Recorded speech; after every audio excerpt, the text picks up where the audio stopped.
ए study point के YouTube channel पर आप सभी मित्रों का स्वागत है। हम यूट्यूब चैनल की जीव विज्ञान की इस वीडियो क्लासेज के अंदर श्वसन तंत्र से संबंधित बातें कर रहे थे। अब अपन श्वसन तंत्र से संबंधित कुछ टॉपिक बचा है, उस टॉपिक पे बात करेंगे। श्वसन तंत्र से संबंधित रोगों के बारे में भी बात करेंगे। तो आप हेडिंग बना सकते हो, श्वसन तंत्र से संबंधित रोग। श्वसन तंत्र से संबंधित रोग।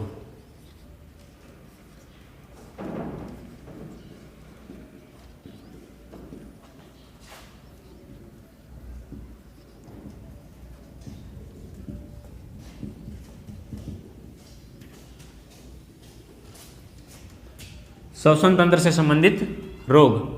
पहला है अस्थमा।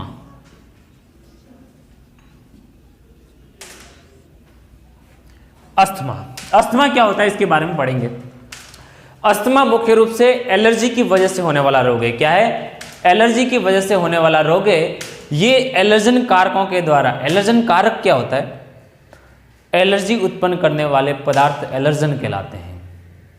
और एलर्जन के द्वारा होता है, जैसे धूल के कण है, छींचड़ है, डस्ट है, परागकण है, इनसे एलर्जी उत्पन्न होती है। ये एलर्जन हमारे श्वास नली में जाता है और श्वास नली का कर देता है स्पाज्म। क्या कर देता है? स्पाज्म। स्पाज्म का मतलब है लंबे समय तक संकुचन कर देता है, जिससे श्वास लेने में दिक्कत होती है, प्रॉब्लम होती है, कठिनाई होती है। तो आप लिख सकते हो कि ये मुख्यतः एलर्जी से होने वाला रोग है। एलर्जन जैसे बात करें धूल के कण, बात करें अपन डस्ट, पंपी बोलते हैं जिसको, डस्ट, परागकण,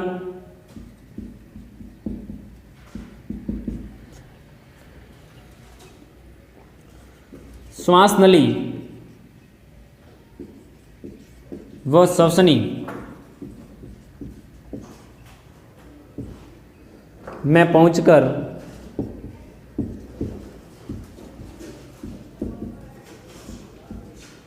इनका क्या कर देता है? इनका स्पाज्म का मतलब है लंबे समय तक संकुचन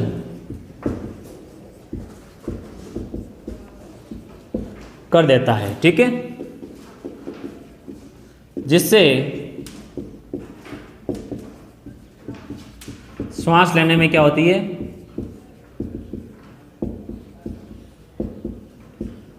कठिनाई होती है। ठीक है, तो मुख्य ये क्या है? एलर्जी की वजह से होने वाला रोग है। ठीक है, इसके अपन लक्षणों की ओर बात करें तो मुख्य रूप से एक तो श्वास लेने में क्या होगी? कठिनाई होगी। श्वास लेने में कठिनाई के साथ साथ में श्वास लेते समय एक विशेष प्रकार की ध्वनि उत्पन्न होगी। एक सिटी टाइप है, वो आवाज है, वो इससे निकलेगी उस टाइम। ठीक है, आपने कभी पुरानी फिल्मों में देखा हो तो एक बूढ़ा बात करते करते अचानक अटक जाता है, अटक जाने की वजह से उसकी सांस है वो अटक जाती है। एक बूढ़ी उधर से दौड़ करके आती है और उसको एक पंप टाइप का एक पकड़ाती है और उसके मुंह में उसका स्प्रे करवाती है। फिर वो बूढ़ा आसानी से सांस लेना शुरू हो जाता है और सांस लेना शुरू हो जाता है। इस प्रकार की क्रियाएं उसमें, उस नाटक में, उस फिल्म के अंदर ऐसा होता है। ठीक है, पुरानी फिल्में आप देखोगे तो इस टाइप के नाटक के बिना वो फिल्म अधूरी थी। पहले फिल्म में एक न एक बूढ़े को अस्थमा हो ही जाता था, उनको रखना ही पड़ता था इस टाइप का सीन। ठीक है, तो वो अस्थमा होता है। क्या होता है? अस्थमा होता है। अपन बचाव की बात करें, बचाव के अंदर अपन कर सकते हैं एक तो एंटीबायोटिक्स का उपयोग, इसके अलावा ब्रोंको डायलेटर का उपयोग, ब्रोंको डायलेटर का उपयोग। मुख्य रूप से ब्रोंकोडायलेटर क्या कर देता है? ब्रोंकियोल को डायलेट कर देता है, उसको चौड़ा कर देता है, ताकि श्वसन की क्रिया क्या हो सके? आसानी से हो सके। इसके अलावा दूसरा एंटीबायोटिक्स।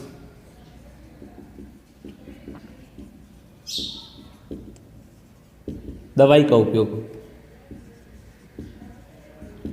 ठीक है, ये होता है अस्थमा।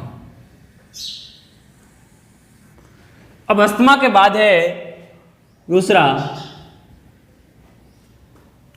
मुख्य रूप से एक स्मोकिंग की वजह से जो रोग होता है, सिगरेट स्मोकिंग की वजह से जो रोग होता है, जिसको कहा जाता है एम्फाइसीमा। क्या कहते हैं? एम्फाइसीमा।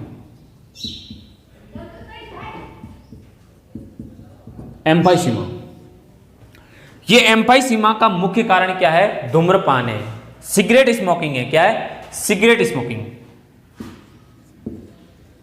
मुख्य कारण सिगरेट का धूम्रपान।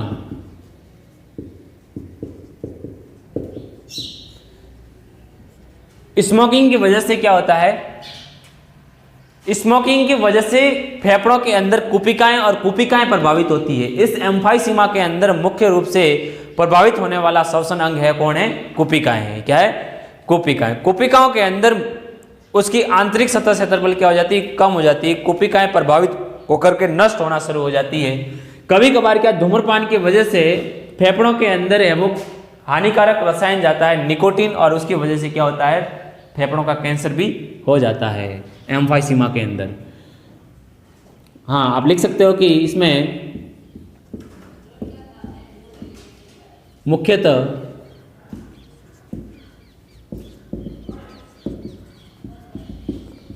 फेफड़ों की कुपिकाएं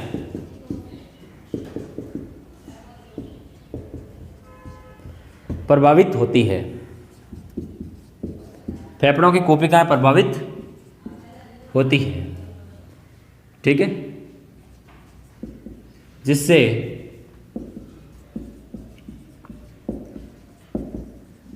फेफड़ों का आंतरिक पृष्ठीय क्षेत्रफल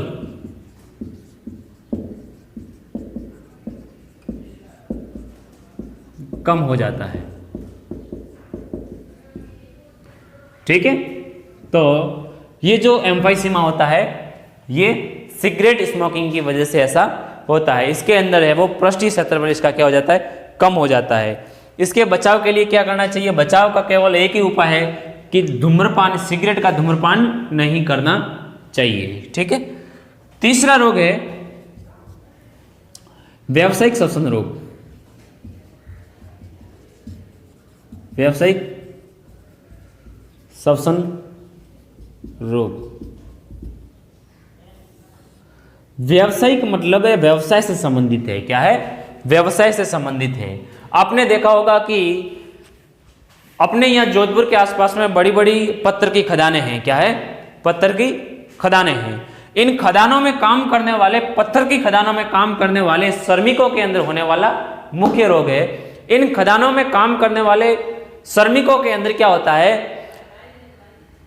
पत्थर जब काटा जाता है तो उससे जो डस्ट निकलती है वो श्वास नली के साथ में फेफड़ों के अंदर चली जाती है और फेफड़ों में जाकर के उसके अंदर फाइब्रस ऊतक का जमाव कर देती है। फाइब्रस ऊतक का जमाव करने की वजह से धीरे धीरे धीरे फेफड़ों का इन्फ्लामेशन और फाइब्रोसिस शुरू हो जाता है, ऊतक क्षय शुरू हो जाता है और फेफड़ों के अंदर ऊतक क्षय होने की वजह से फेफड़े क्षतिग्रस्त हो जाते हैं और श्वसन की क्रिया है वो बाधित हो जाती है। धीरे धीरे फेफड़े नष्ट होना शुरू हो जाते हैं और रोगी की क्या हो जाती है? मृत्यु हो जाती है। ये असाध्य बीमारी है। क्या है? असाध्य बीमारी है। मतलब एक बार यदि किसी श्रमिक को हो गई तो वापस ठीक नहीं हो सकती है। असाध्य बीमारी है। तो आप लिख सकते हो ये मुख्यतः पत्थर की खदानों व कारखानों में काम करने वाले श्रमिकों में होने वाला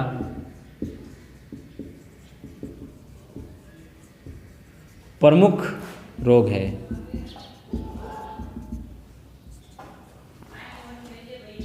इससे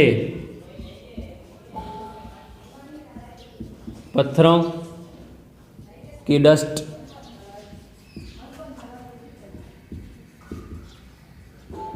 फेफड़ों में जाने से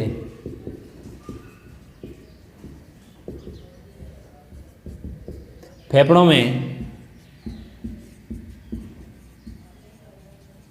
फाइब्रस ऊतक का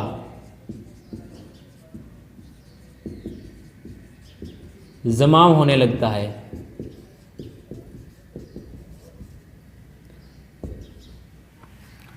ठीक है, फाइब्रस ऊतक का क्या हो जाता है, जमाव होने लगता है। अब फाइब्रस ऊतक का जमाव होने की वजह से फेफड़ों के अंदर क्या हो जाता है, फाइब्रोसिस हो जाता है। क्या हो जाता है, फाइब्रोसिस हो जाता है।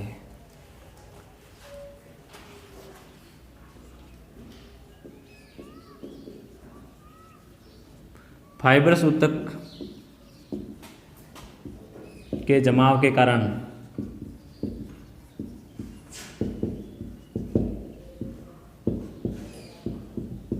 फेफड़ों में फाइब्रोसिस शुरू हो जाता है।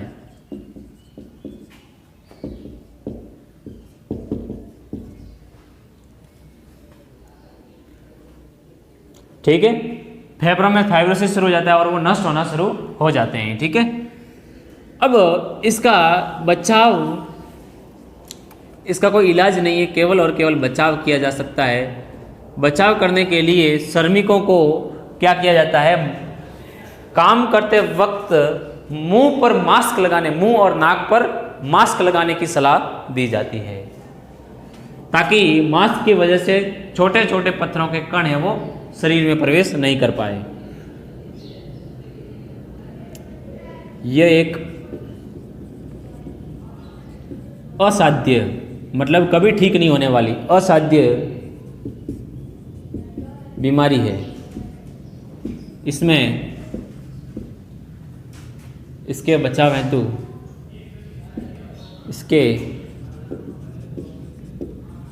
हेतु श्रमिकों को मुंह व नाक पर मास्क लगाने की सलाह दी जाती है। ठीक है, तो केवल और केवल मुंह पर और नाक पर मास्क लगा करके इस रोग से है वो बचा जा सकता है। ठीक है, ये होता है व्यावसायिक श्वसन रोग। अब है व्यावसायिक श्वसन रोग के बाद में पढ़ेंगे अपन आगे वाला जो रोग है वो है अल्टीट्यूड सिकनेस। अच्छा, व्यावसायिक श्वसन रोग ये जो दो तीन प्रकार का हो सकता है। अपन इसके प्रकार की बात करें तो मुख्य रूप से ये दो प्रकार का होता है। एक तो सिलिकोसिस, जो सिलिका की खदान होती है, सिलिका पत्थर की खदान होती है, उन श्रमिकों में काम करने वाले श्रमिकों के अंदर होता है सिलिकोसिस, और एक होता है एस्बेस्टोसिस।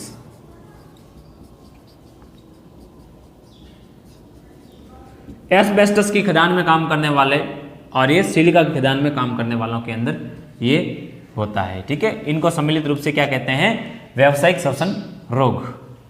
अब नेक्स्ट है अल्टीट्यूड सिकनेस। कौन सा है अपना, चौथा।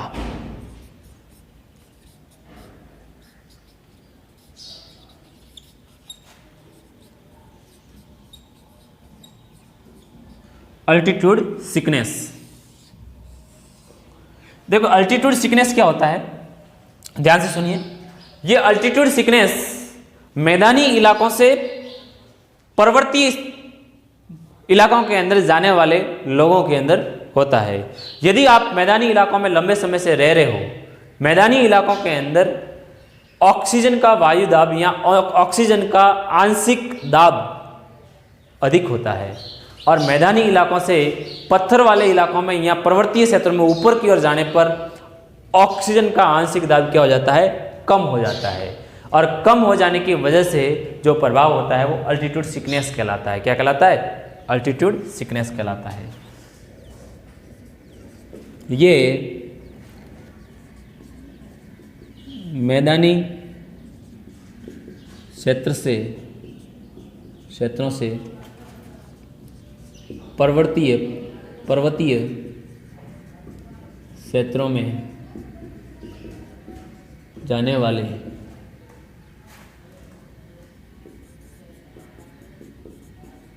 लोगों में होता है। ठीक है, उधर लिख देते हैं, ये मैदानी क्षेत्र से पर्वतीय क्षेत्र में जाने वाले रोगों में होता है। ठीक है,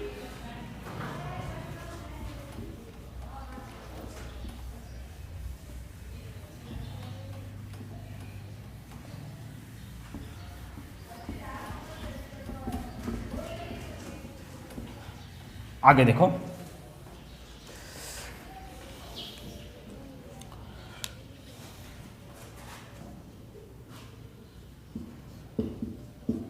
पर्वतीय क्षेत्र में O2 का आंशिक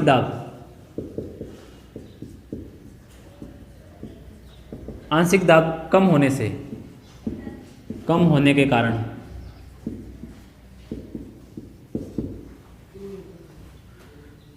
पर्वतीय क्षेत्र में ऑक्सीजन का आंशिक दाब क्या होता है, कम हो जाने की वजह से ऑक्सीजन की सप्लाई है वो बाधित हो जाती है। क्या हो जाती है?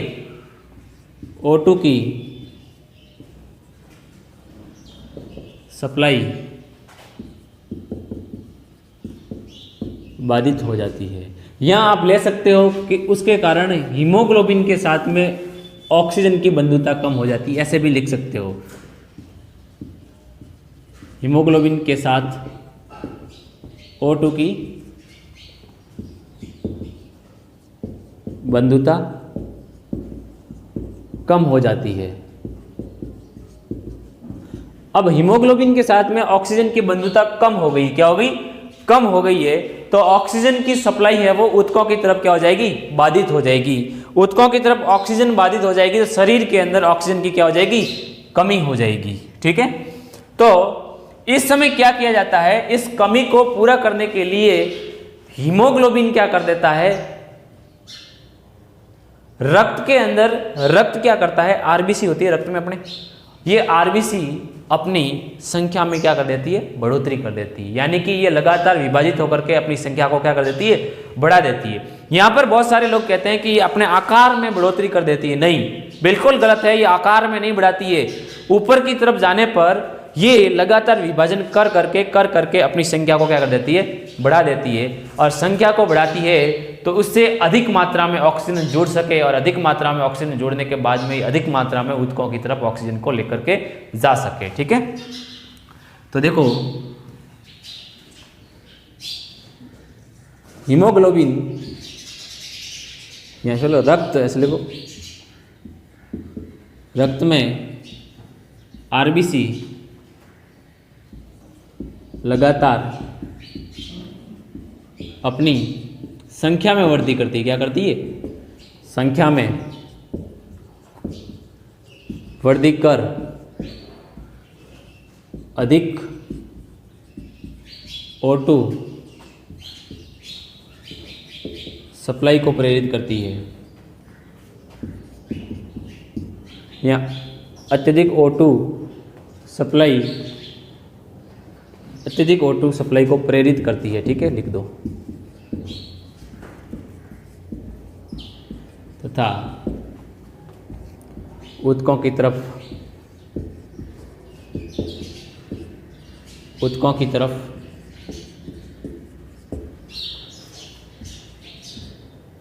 अत्यधिक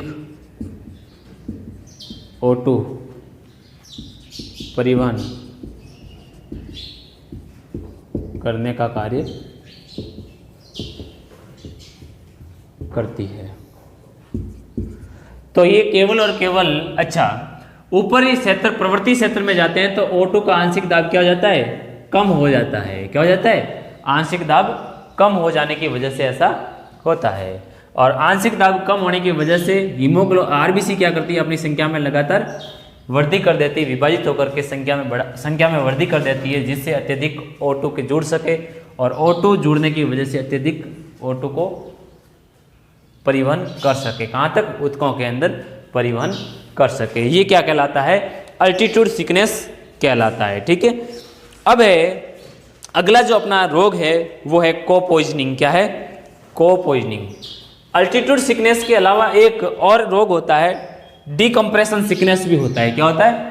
डीकम्प्रेशन सिकनेस भी होता है। ये गोताखोर वगैरह जब पानी के अंदर गोता लगाने के लिए नीचे उतरते हैं तो उसके अंदर नीचे अत्यधिक O2 दबाव की वजह से, आंशिक दाब अधिक हो जाने की वजह से उनके रक्त के साथ में क्या घुल जाती है? नाइट्रोजन घुल जाती है और वह बुलबुलों के साथ में शरीर से पानी के अंदर बुलबुलों के रूप में बाहर निकलती हुई दिखाई देती है।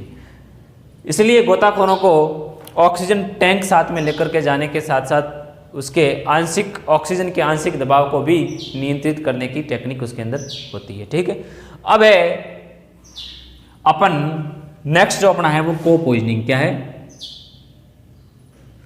इधर पढ़ लेते हैं।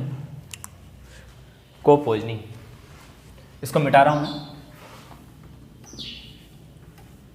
CO पॉइजनिंग, को पॉइजनिंग।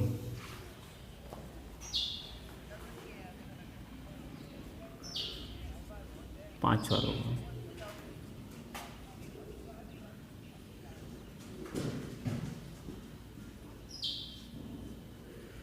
को पॉइजनिंग, यहां पर CO का मतलब है कार्बन मोनोऑक्साइड। क्या है?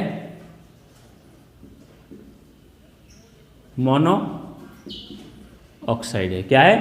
कार्बन मोनोऑक्साइड है। अब इसमें क्या होता है कि कार्बन मोनोऑक्साइड रक्त के साथ में हीमोग्लोबिन के साथ में जुड़ जाती है। क्या हो जाती है? अत्यधिक जिस जगह पर कार्बन मोनोऑक्साइड की अत्यधिक मात्रा है, प्रदूषण की अधिक मात्रा है, प्रदूषण के अंदर मुख्य रूप से कार्बन मोनोऑक्साइड होती है। ये कार्बन मोनोऑक्साइड क्या करती है? रक्त के अंदर आरबीसी और आरबीसी के साथ में अत्यधिक बंधुता प्रदर्शित करती है। ये ऑक्सीजन की तुलना में 200 से 250 गुना अत्यधिक बंधुता प्रदर्शित करती है और ये ऑक्सीजन की सप्लाई को शरीर के अंदर बाधित कर देती है। अत्यधिक मात्रा में ये क्या कर देती है? हीमोग्लोबिन के साथ में जुड़ जाती है और ऊतकों की तरफ परिवहित होती है, और जिससे ऑक्सीजन की सप्लाई नहीं हो पाती है, और ऑक्सीजन की सप्लाई नहीं हो पाती है तो फिर व्यक्ति की मृत्यु हो जाती है, और इस घटना को को पॉइजनिंग कहा जाता है। इसलिए कहते हैं कि अत्यधिक प्रदूषित क्षेत्रों के अंदर आपको नहीं रहना चाहिए, जहाँ पर अत्यधिक फैक्ट्रियाँ हैं, अत्यधिक कारखाने हैं, अत्यधिक शहरी इलाकों के अंदर जो फैक्ट्रियों वाला क्षेत्र है, रिको एरिया है, वहाँ पर अत्यधिक प्रदूषण की मात्रा होती है, वहाँ पर अत्यधिक कार्बन मोनोऑक्साइड की मात्रा होती है, और कार्बन मोनोऑक्साइड की मात्रा की वजह से को पॉइजनिंग होने की संभावना ज़्यादा रहती है। ठीक है, अच्छा, हीमोग्लोबिन के साथ में ये मिलकर के, हीमोग्लोबिन के साथ में जिस प्रकार से कार्बन डाइऑक्साइड मिलती है और कार्बन डाइऑक्साइड मिलकर के कार्बन डाइऑक्साइड मिलकर के कार्बोक्सी हीमोग्लोबिन का निर्माण करती है, इसी प्रकार से ये जो को पॉइजनिंग होता है ये कार्बोक्सी हीमोग्लोबिन का निर्माण करता है। ठीक है,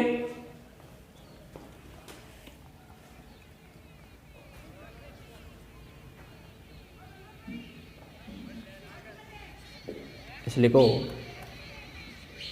कार्बन मोनोऑक्साइड या कार्बन CO, जिसको कार्बन मोनोऑक्साइड बोलते हैं। ठीक है, कार्बन मोनोऑक्साइड रक्त में हीमोग्लोबिन के साथ अत्यधिक बंधुता,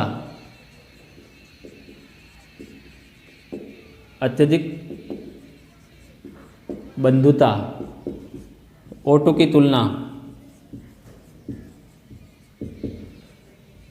200 से 250 गुना अधिक, 200 से 250 गुना बंधुता प्रदर्शित करता है।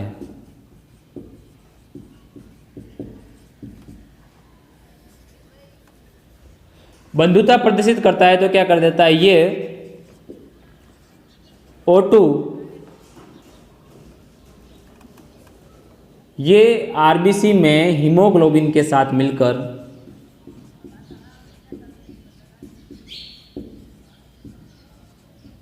कार्बोक्सी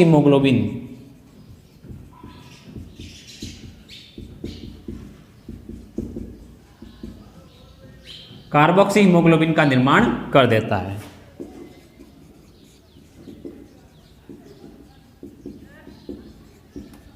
तथा ऊतकों तक O2 की सप्लाई को, O2 की सप्लाई अथवा O2 की बंधुता को बाधित कर देता है।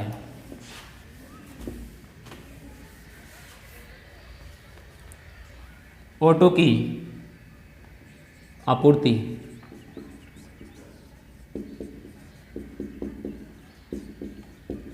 बाधित कर देता है, ठीक है। और इसी घटना को क्या कहते हैं? को पॉइजनिंग कहते हैं। इससे व्यक्ति की मृत्यु तक हो सकती है, ठीक है। ये कुछ प्रकार के श्वसन से संबंधित रोग थे जो अपन को पढ़ने थे, उसके बारे में हमने बात की। इस प्रकार अपना ये चैप्टर कंप्लीट हो जाता है। ये चैप्टर कंप्लीट होने के बाद में मैं आपको बात बताना चाहूँगा कि जब भी चैप्टर कंप्लीट हो जाए उसके साथ साथ ही आप क्वेश्चंस की प्रैक्टिस करते रहिए। यदि आप चैप्टर पढ़ रहे हो, थ्योरी पढ़ रहे हो, थ्योरी पढ़ने के बाद में क्वेश्चंस की प्रैक्टिस नहीं करते हो तो आपकी तैयारी अधूरी मानी जाएगी। इससे संबंधित बोर्ड वालों को मैं कहना चाहता हूं कि आप पढ़ रहे हो तो इस थ्योरी को तैयार कीजिए और अपनी तरफ से भी ऐसे क्वेश्चंस तैयार कीजिए जो बोर्ड में आ सकते हैं, बोर्ड के पैटर्न के क्वेश्चंस बन सकते हैं। उन क्वेश्चंस को पढ़ने की आप पूरी कोशिश कीजिए। आपके पास में यदि प्रश्न से संबंधित कोई गाइड नहीं है तो आप मार्केट से कोई गाइड खरीद लीजिए ताकि वहाँ से आप है वो आसानी से क्वेश्चन सॉल्व कर सकें, ठीक है। लगातार ए स्टडी पॉइंट में बढ़ने रहने के लिए आप सभी मित्रों का धन्यवाद है। अभी तक आपने वीडियो क्लास लेते समय इस YouTube चैनल को सब्सक्राइब नहीं किया तो सब्सक्राइब कर दीजिए। आप अपने मित्रों तक पहुंचाइए, अपने दोस्तों तक पहुंचाइए। ये आपका अपना चैनल है, इसको ग्रो कराने का केवल आपका ही जिम्मा है, ठीक है। ए स्टडी पॉइंट में बने रहने के लिए धन्यवाद। हंसते रहिए, मुस्कुराते रहिए और देखते रहिए ए स्टडी पॉइंट। बहुत बहुत आभार, बहुत बहुत शुक्रिया, थैंक यू।